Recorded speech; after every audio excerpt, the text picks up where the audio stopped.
What's going on, guys? I am Tim Kelly. This is the March 23rd edition of Phillies Stoplight on Pattison. By the way, in addition now to being on the social channels of On Pattison, you can also watch the show on the website. We're going to upload it directly on there. And then also on YouTube, our channel is called Phillies Stoplight. And in the next few days, I'm having it set up for Apple Podcasts, Spotify, wherever you get your podcasts. So it'll be available in audio form as well. Subscribe, tell your friends, give it a 5-star rating, thumbs up, whatever. It varies per site, but all your support is certainly appreciated. And we are 4 days away from opening day, and the picture is starting to get a little bit clearer on what the Phillies are going to look like to begin the season.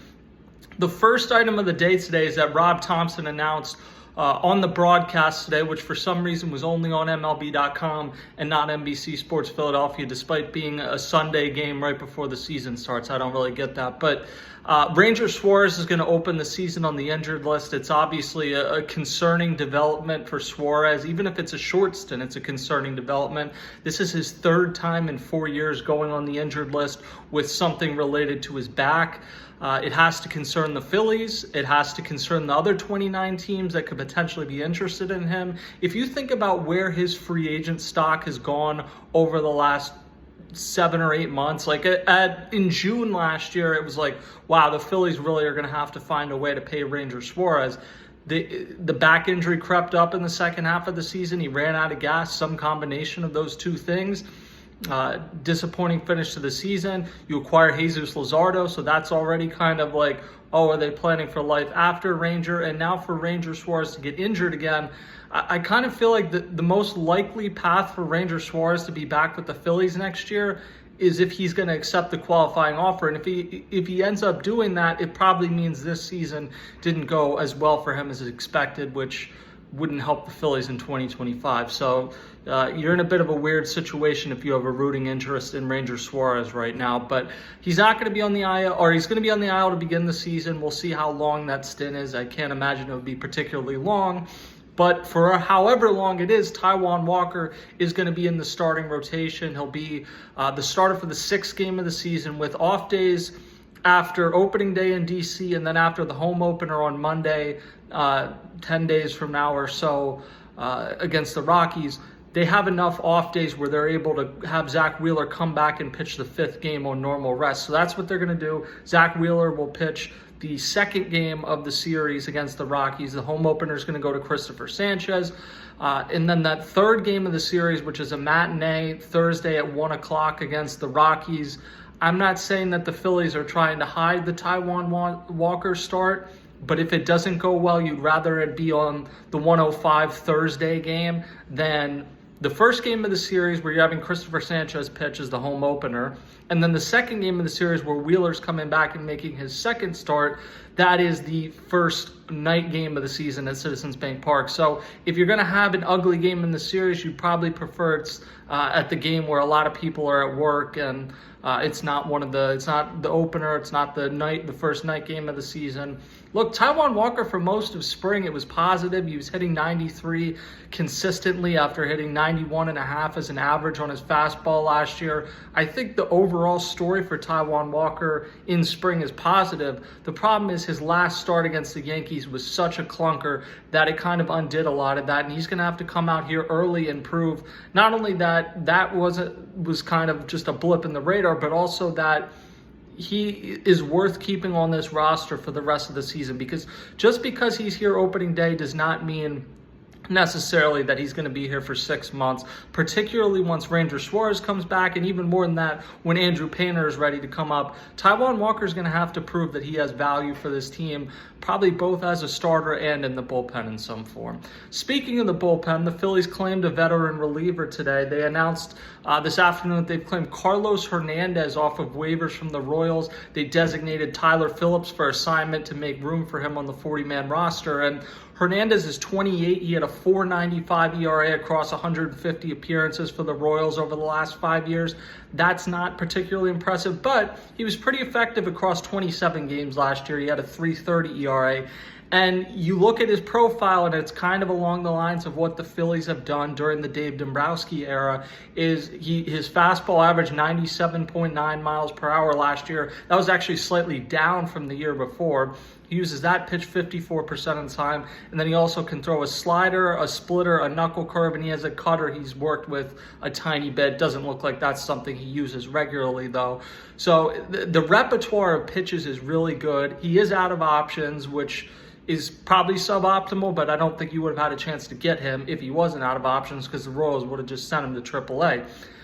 If things work out and he stays with the Phillies beyond whatever, just this initial period where Ranger Schwarber is out and you need Taijuan Walker in the starting rotation, he can't become a free agent until after 2027. So this is a really low risk, potentially high reward pickup. And the Phillies have hit on some of these in recent years in the bullpen. So good move. Tyler Phillips obviously was a great story last year when he first came up, but it kind of increasingly feels like it was the Phillies version of a Linsanity run.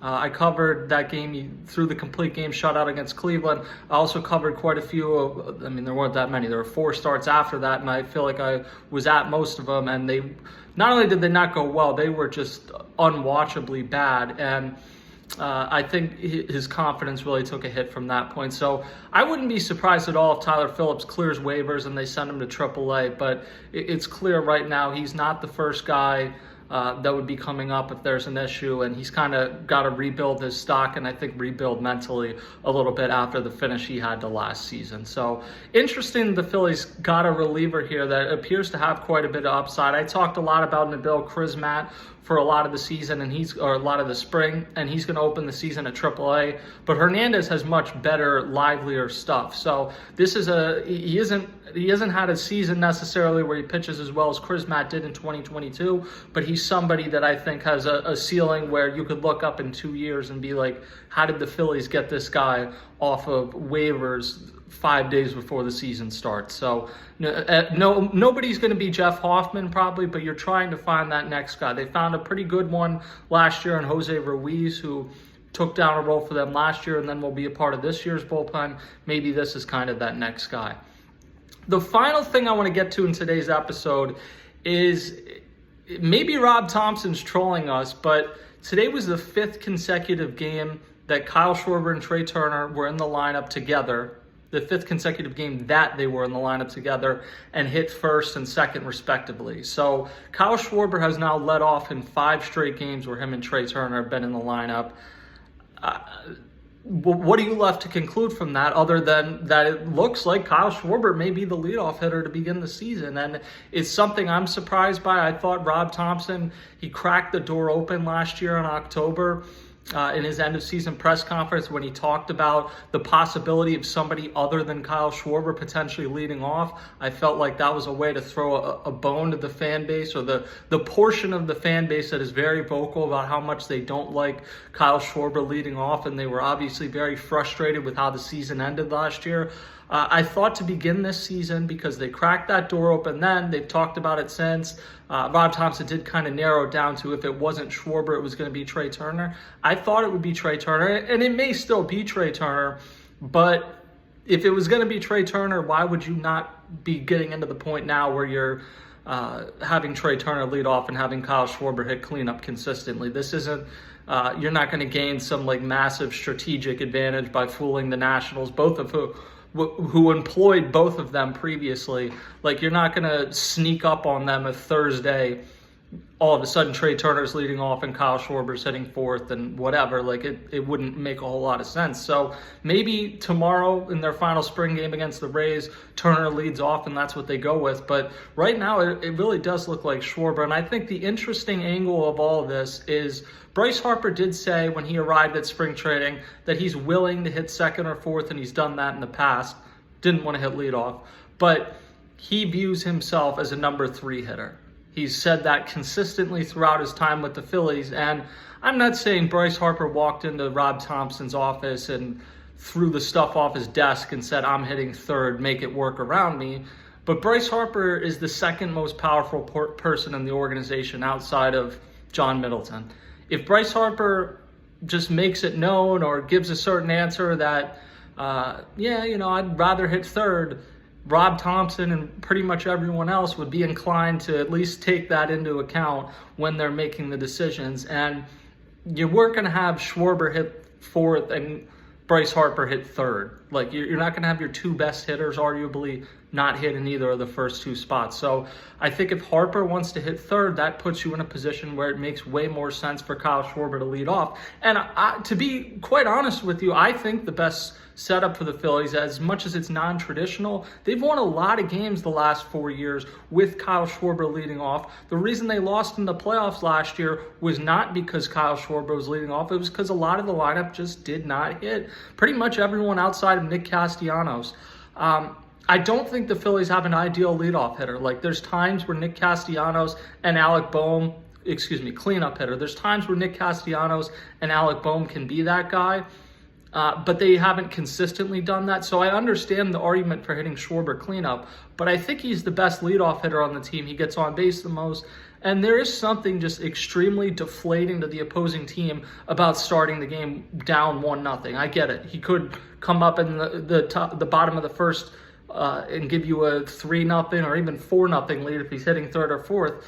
But that requires you have guys hitting 1, 2, and 3 in front of them that you feel are the best options to do that. And if they don't, so be it. I just don't understand if they weren't going to go with Trey Turner to begin the season. And Rob Thompson said in spring, like, he wants that top 4 or 5 to be pretty set, whatever it ends up being. And so I think right now you're left to believe it's going to be a pretty similar lineup to what it was last year. And again, that's fine. I don't really understand why you open the door to it. Instead, they could have just slammed the door and said, this isn't what we're doing. We've won a lot of games with Kyle Schwarber. That's what is going to happen moving forward. If the Phillies had said that, so be it. There would have been pushback from certain parts of the fan base, but I don't think it's untrue that you've won a lot of games with him. He's comfortable there. Harper's comfortable third. I get it. The fact that they opened the door up and went a chunk of spring where it really did seem like they were trying to have Trey Turner be the leadoff hitter, to then not even try it to begin the season, I think is a little perplexing. And it means that this storyline is going to continue into the season. So I don't really understand how they handled it. I don't have any issue if they go with Kyle Schwarber to lead off the season. I think that's probably your best lineup. I just don't know why they handled it this way, if this was what they were going to do. In any event, I don't care who's leading off. 4 days away from opening day. I'm stoked. Everyone's excited. And we're going to have a ton of great content on Pattison this season. And Phillies Stoplight, we're going to do 2 to 3 times a week. Again, you can catch us on Pattison's social channels, also on YouTube, also on the website, and soon to be on all the podcast platforms. I will talk to you guys next time.